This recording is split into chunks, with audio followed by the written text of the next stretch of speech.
Le magazine littéraire Épilogue est une présentation de la Librairie du Quartier. Merci à ce précieux partenaire et à leur équipe de libraires.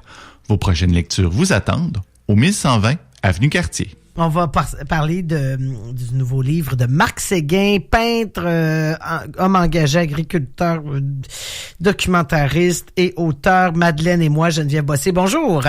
Allô.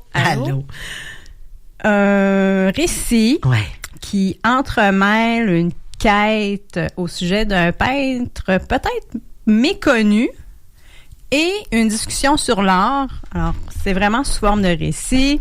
Marc Séguin, qui a une plume très intéressante, tout en douceur. Je trouve qu'il y a une grandeur d'âme chez cet homme-là. Il publie régulièrement. Hein? C'est vraiment un rapport, peut-être pas à part égale, parce qu'on le connaît aussi beaucoup comme peintre de réputation internationale, mais c'est réel, là, l'écriture dans sa vie. Oui, 5 ou 6 romans. Je pense qu'il y a un conte avec Michel Tremblay. J'ai cru voir. En tout cas, est-ce que c'est le vrai Michel Tremblay, auteur? Mais ça. On va mettre Julie Collin, qui connaît à peu près tout ce qui se publie. On te met sur le cas. Avec Jacques Ferron. Oui. Il y a les contes de Jacques Ferron. Mais je suis tombée. Oui. Mais j'ai pas fait mes recherches. Alors, peut-être que je devrais reculer dans ma information. Madeleine et moi, le point de départ, c'est une visite dans un musée. Marc Séguin est là avec ses enfants et il attend, il se promène et par défaut, lui, il lit pas les petits cartels qui se trouvent à côté des œuvres. Il dit souvent trop d'informations, c'est statique, ça enlève un peu de charme à l'œuvre en elle-même.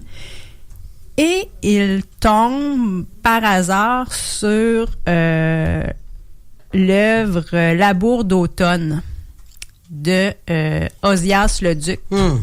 Et, si je reprends ses mots, il est foudroyé par cette œuvre-là. Ozias Leduc, 1864-1955. On entend souvent parler de Riopelle, de Lemieux, de Dallaire. Ozias Leduc, une centaine d'œuvres environ. Il s'est surtout je dirais spécialisé, là, c'est peut-être pas le terme exact, dans les décors d'église. Oui, voilà, c'est vrai, on l'associe. Ce qui fait en sorte que, à la suite de cette révélation-là, chez Marc Séguin, le peintre décide d'amorcer une sorte de quête et s'intéresse au peintre pour en devenir presque une obsession. Donc, il fait des recherches et sur ses recherches en ligne, il tombe sur l'œuvre Madeleine, la Madeleine repentante.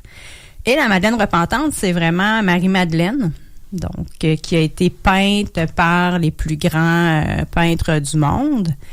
Et là, il tombe carrément en amour avec cette œuvre-là et il rejoint un des spécialistes là, de Ozias Leduc et il se met à visiter les églises. Donc, à Saint-Hilaire, à Shawinigan, et il en apprend tout au long de sa quête. Sa quête, là, son pèlerinage, c'est presque 2 ans. Donc, il va se consacrer, entre autres, à Ozias Leduc. Et en parallèle, on a le Marc Séguin, le peintre, qu'on retrouve dans son atelier à l'île aux Oies, où les questions de Riopelle, entre autres. Donc, il travaille dans l'ancien atelier de Riopelle. Et Marc Séguin commence à peindre ses Madeleines à lui. Donc, avec cette révélation-là, au total, ça sera 23 tableaux. Donc, dans la vraie vie, là, on n'est pas dans la vraie vie. On n'est pas dans un imaginaire. Non. Alors, à la fin de ces 21 mois-là, il aura peint 21 Madeleines. Et la première Madeleine, parce que la Madeleine repentante, là, vous pourrez, ceux et celles là, que ça intéresse, moi, j'avais pas idée à quoi ressemblait le tableau. C'est une femme qu'on voit de dos. Elle est dénudée. Elle semble être dans une grotte ou... Et il a trouvé très difficile de trouver le bon équilibre. Puis au départ, sa première Madeleine, elle ne pouvait pas être dénudée. Alors, chaque Madeleine qu'il va peindre sera différente, aura différents âges, il y aura différentes couleurs. Okay. Et sur la première de couverture, c'est une des Madeleines là, qu'il a peinte. Ce qui fait en sorte que... puis Marc Séguin, quand on l'entend en entrevue, c'est doux, il est calme, on en parlait un peu, on sent qu'il est sincère dans ce qu'il partage au public, à ceux et celles qui aiment son œuvre. Puis on retrouve vraiment ça dans Madeleine et moi.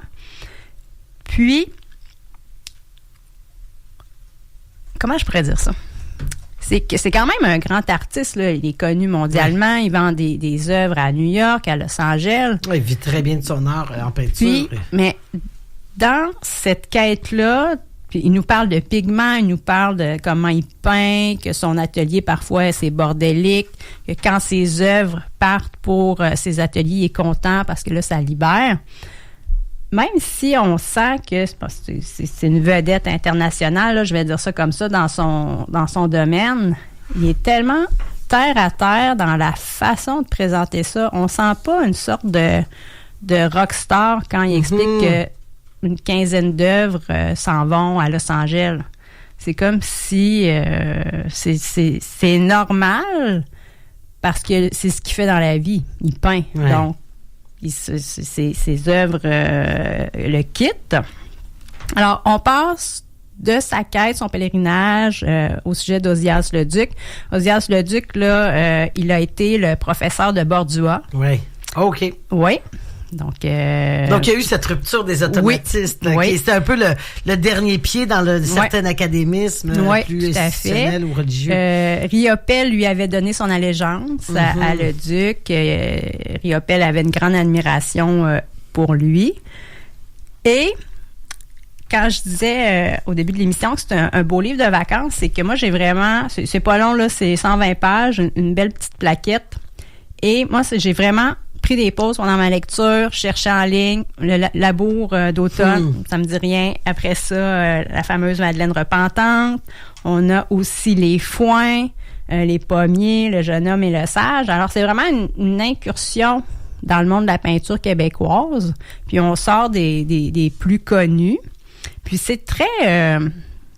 on est beaucoup dans les teintes de terre, donc les foins. Puis Marc Séguin dit même là, de l'œuvre Labour d'automne, c'est le seul vrai ciel d'automne d'ici que j'ai vu en peinture. Wow! Alors, il est totalement... On va tout aller googler là, ses œuvres en t'écoutant, Geneviève. Ouais, en fait, on le fait pendant qu'on t'écoute en direct en studio. C'est vraiment... Il y a un côté un peu didactique dans ce récit-là, mais c'est vraiment amené de façon subtile. On se sent pas obligé d'aller fouiller. C'est vraiment un automatisme. Ah, ça me dit rien, je vais voir. Il est aussi question de Gabrielle Messier, qui a été son assistante. Et c'est elle qui a terminé là, le dernier décor, là, je pense, dans l'église de Shawinigan. Et donc, est-ce qu'on peut voir la fameuse Madeleine repentante au Québec? Bonne question. Elle n'est pas exposée. Et la Madeleine repentante, Ozias Leduc l'a gardée chez lui pendant 50 ans, un peu plus de 50 ans. Et à sa mort, c'est son assistante Gabrielle Messier qui l'avait. Et elle a été... voyons, j'ai pas le mot. Elle a été achetée par le Musée national des beaux-arts. Acquise, voilà. Merci, Julie. Oui, mais elle n'est pas exposée. Elle pourrait l'être à l'occasion d'une exposition. Elle pourrait l'être. Et Marc Séguin, il a fait la demande officielle pour l'avoir. On a donc sorti l'œuvre de la voûte, vraiment un cérémonial là, avec les gants. Et c'est une toute petite œuvre, 32 par 32. OK. Et il y a beaucoup... Marc Séguin, ce qui nous explique aussi dans son récit, c'est qu'il y a comme une chimie qui s'est installée entre les deux hommes un siècle de différence. Oui. Ozias Leduc est décédé en 1955. Mais il y a vraiment des parallèles entre les deux parcours, dans la façon de travailler. Il y a toute une simplicité aussi ce qui fait en sorte que on retrouve aussi un peu le côté de faire œuvre utile dans ce livre-là. Qu'est-ce qu'on attend de l'art? Qu'est-ce qu'il nous procure?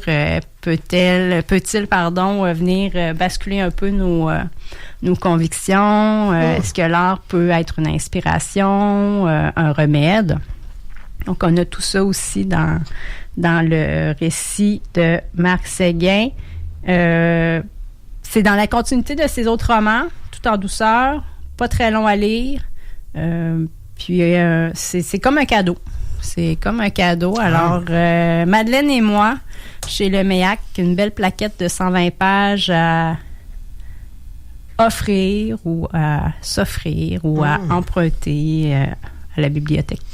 Ben merci Geneviève, et tu as raison. Donc Michel Tremblay, c'était les contes de Josaphat le violon, donc illustrés par Marc Séguin aux éditions Le Méac. Merci beaucoup pour ce beau compte-rendu qui donne vraiment envie de se plonger dans l'univers d'Ozias Leduc. Madeleine et moi de Marc Séguin.